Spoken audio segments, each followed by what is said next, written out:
Go yard. I got so much motherfucking design on right now. Break it down, bring it back, make it clap. I got 3 old thoughts, new block, where that thing. Bitches on my line, and you know. Assalamualaikum warahmatullahi wabarakatuh. Perkenalkan, nama saya Risnawati Abbas, NIM 911421057, mahasiswa aktif semester 5, kelas B, jurusan Pendidikan Ekonomi, Fakultas Ekonomi, Universitas Negeri Gorontalo. Di sini saya akan memaparkan materi tentang sumber daya komputasi dan komunikasi. Sumber daya komputasi dan komunikasi di sini lebih merujuk ke sebuah komputer.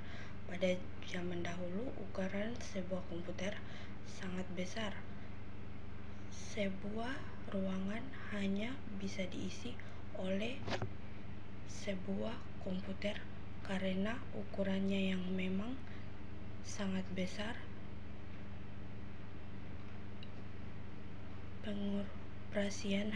Pengoperasiannya pun memerlukan banyak orang. Namun bagaimana dengan saat ini? Saat ini tentu kita sudah mengamati komputer berukuran kecil yang mungkin Anda miliki di rumah Anda, yang biasa kita sebut dengan nama personal komputer atau komputer mikro di sebuah personil, sebab pengoperasiannya cukup membutuhkan satu orang saja. Beda dengan komputer pada zaman dahulu yang butuh banyak orang.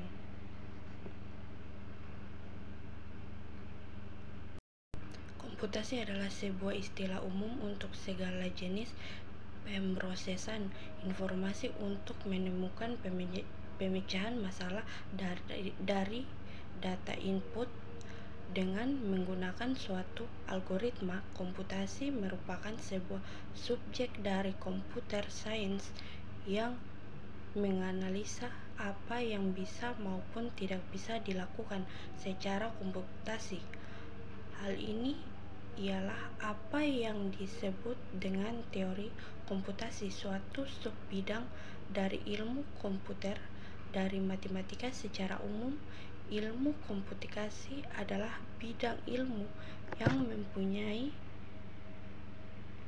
permasalahan pada penyusunan model matematika dari teknik penyelesaian numerik serta menggunakan komputer untuk menganalisis dan memecahkan masalah-masalah ilmu sains.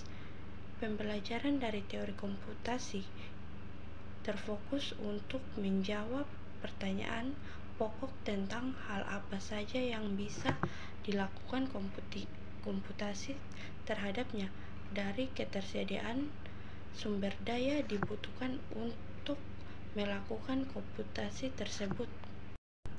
Komputer memiliki bermacam-macam kecepatan dan harga, namun semua memiliki fitur yang umum. Fitur yang menjadi perhatian kita adalah prosesor, memori, kapasitas penyimpanan, dan alat-alat input dan output komputer besar yang menjalankan kebanyakan operasi komputer untuk sistem informasi tersentralisasi disebut sebagai komputer mainframe atau cukup mainframe saja. Mainframe mendukung ratusan bahkan ribuan pengguna dan operasi secara sekaligus. Komputer mainframe komputer besar yang menjalankan kebanyakan operasi komputer untuk sistem informasi tersentralisasi. Komputer mikro, komputer yang hanya digunakan oleh satu orang. Alat-alat komputasi pribadi. Yang pertama, telepon seluler dengan pesan dan video interaktif. Perusahaan membuat telepon seluler populer telah membuat telepon yang menampilkan pesan tulisan dan gambar-gambar dan video pendek. Keypad dan monitor menjadi alat input dan output. Yang kedua, telepon seluler cerdas atau smartphone seluler. Ketika sebuah telepon menjalankan pekerjaan-pekerjaan yang biasanya dihubungkan dengan komputer mikro. Yang ketiga, jaringan rumah. Jaringan rumah adalah jaringan yang menggunakan modem untuk koneksi internet, baik modem kabel maupun modem telepon, dapat membawa akses internet berkecepatan tinggi ke rumah Anda. Yang keempat, pemasangan modem.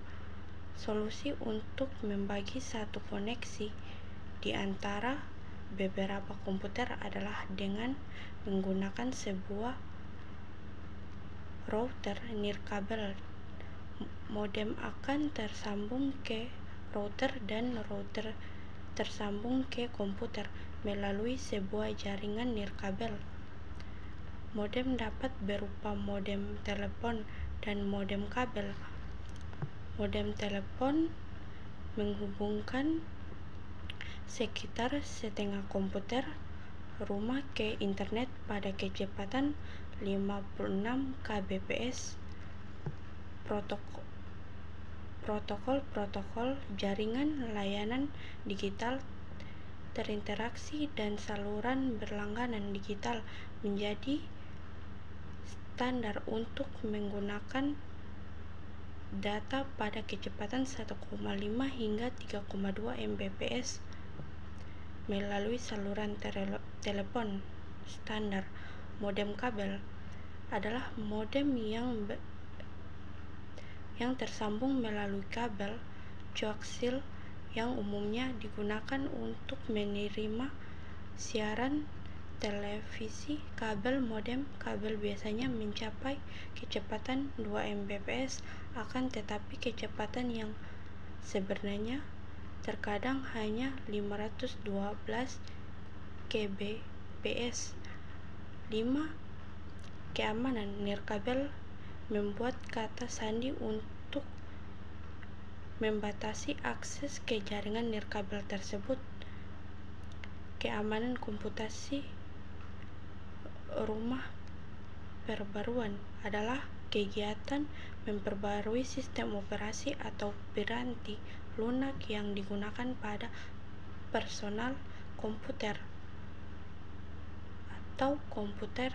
Hacker adalah orang-orang yang mencoba untuk menerobos masuk ke sistem komputer guna mengumpulkan informasi, menolak akses pemilik ke sumber daya komputer miliknya, menghapus file-file, atau mengacaukan penggunaan komputer mikro oleh para pemiliknya.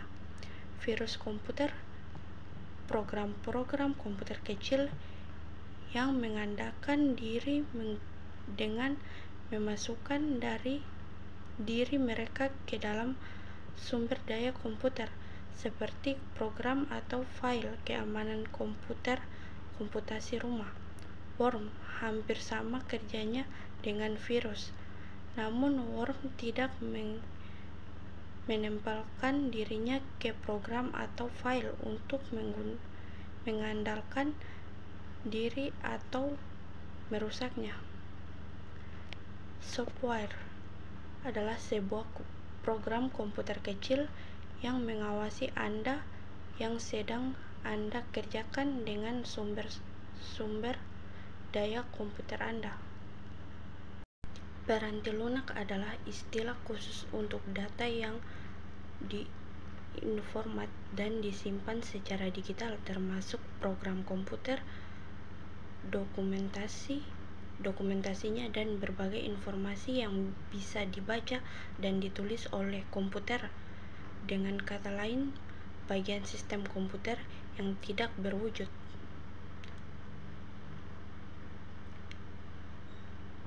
Piranti lunak siap pakai, aplikasi yang diproduksi oleh pemasok dan dijual kepada pengguna. Piranti lunak aplikasi khusus, aplikasi yang diproduksi oleh pengguna dengan tujuan khusus dan dijual kepada pengguna khusus juga. Piranti lunak yang ditulis oleh pengguna adalah aplikasi yang dibuat sendiri oleh pengguna. Piranti lunak yang mudah digunakan pengguna. Aplikasi telah dibuat dengan sederhana dan seksama sehingga berbagai bakat dan keahlian yang dimiliki oleh rentang pengguna yang luas dapat diakomodasi. Piranti keras adalah semua bagian fisik komputer dan dibedakan dengan data yang berada di dalamnya atau beroperasi di dalamnya, dan dibedakan dengan perangkat lunak atau software yang menyediakan instruksi untuk perangkat keras dalam menyelesaikan tugasnya. 1. Prosesor. Prosesor disebut pula sebagai unit memproses pusat atau central processing, merupakan tempat di mana memproses data dilakukan. Yang kedua, kecepatan. Kecepatan prosesor diukur oleh jumlah siklus yang terjadi per detik. Kecepatannya dinyatakan dalam megahertz, juta siklus per detik. Yang ketiga, ukuran word. Word adalah ukuran dari beberapa banyak bit yang dapat digerakkan dengan satu siklus komputer.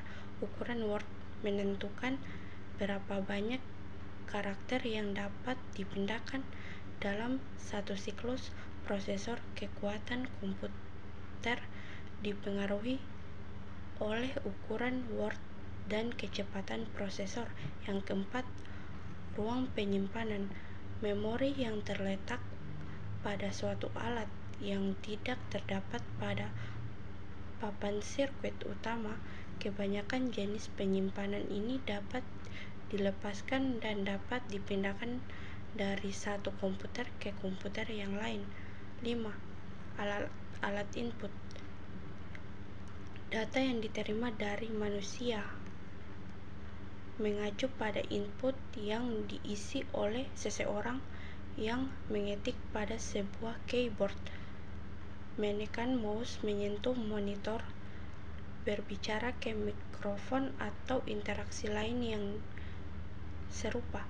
Data yang diterima dari mesin adalah data yang diterima oleh suatu alat elektronik atau mekanis.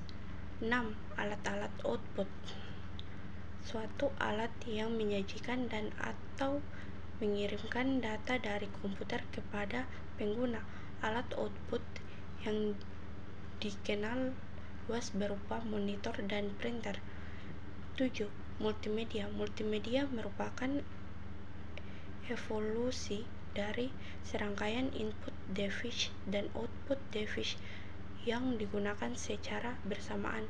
Misalnya saja layar sentuhnya pada sebuah monitor. Komunikasi terbagi dua, yaitu koneksi publik dan koneksi saluran pribadi. Koneksi publik adalah koneksi jaringan internet yang menggunakan kabel telepon sebagai penyalur data lewat modem telepon, sedangkan koneksi saluran pribadi adalah koneksi yang menggunakan sirkuit yang selalu terbuka untuk lalu lintas komunikasi data. Meskipun banyak pengguna merasakan sepertinya hanya terdapat satu jaringan, yaitu internet, terdapat beberapa jenis jaringan yang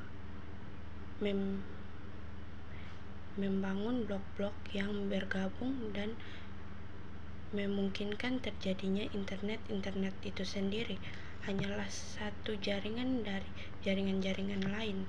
Yang pertama, jaringan area lokal adalah sekelompok komputer dan alat-alat lainnya yang terkoneksi oleh suatu media yang sama.